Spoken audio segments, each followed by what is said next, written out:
Finio. Sun shark. Tiger. Yeah, that is a sun tiger shark. Sun tiger. We have a spotted eagle ray, spotted wobbegong shark, zebra shark, towliner shark, gray reef shark, black tip reef shark, silver tip reef shark, white tip reef shark. We have O tigre é o bravo, né? Tem um martelo aí? Okay, and behind of me, this one is our quarantine. A quarantine is like a hospital. So they are keeping the animals there if we have a sick or injured. So how you will know the sick is sick, the fish is sick, so their behavior is the same of the human. So once you see the animals, they cannot keep very well. They are always lying on the ground. So this is one you will notice maybe they have a sick animal. So they are collect them, they will keep it inside our quarantine to give in the medicine until they heal. So after that, they will return back to the aquarium.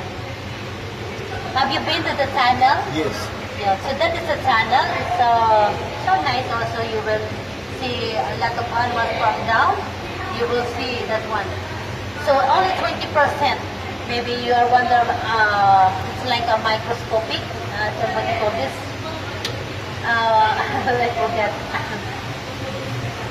It's a 20%. From here, you will see exactly the size of the animal. Okay, so now, Você vê 20% também? okay, so right now, we will talk about how to clean this aquarium. So maybe you are wondering about how you clean this main tank, the water.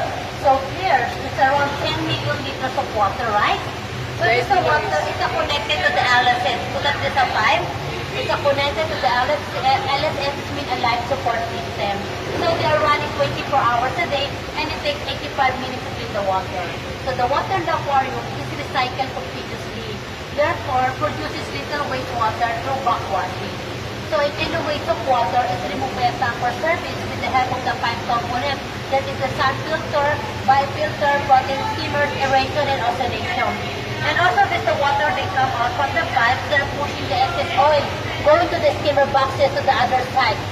And that the blue pipe, they're monitoring the level of pH, nitrate, nitrite, ozone, and salinity. So the temperature of this water is 24.5, so they can adjust and change it. So this water, they come from the Jebel Ali, it's a salt water. Every day, they are traveling from the Jebel Ali. It's around 33,000 liters of water. Sorry. 33 milhões. Yes, every day. They recycle here, from here the tank, main tank, until the underwater sea. Chega. E deve evaporar muito. And the waters go where? It goes. They are recycled, man. Yes. São tudo reciclado. They are What continuous did that recycled put here? until the underwater zone. That one, all connected there. And every day there is 33. Yes, every day they are taking the water, they trucking from the Jebel Ali, they come here. Todo dia chega 33 mil litros.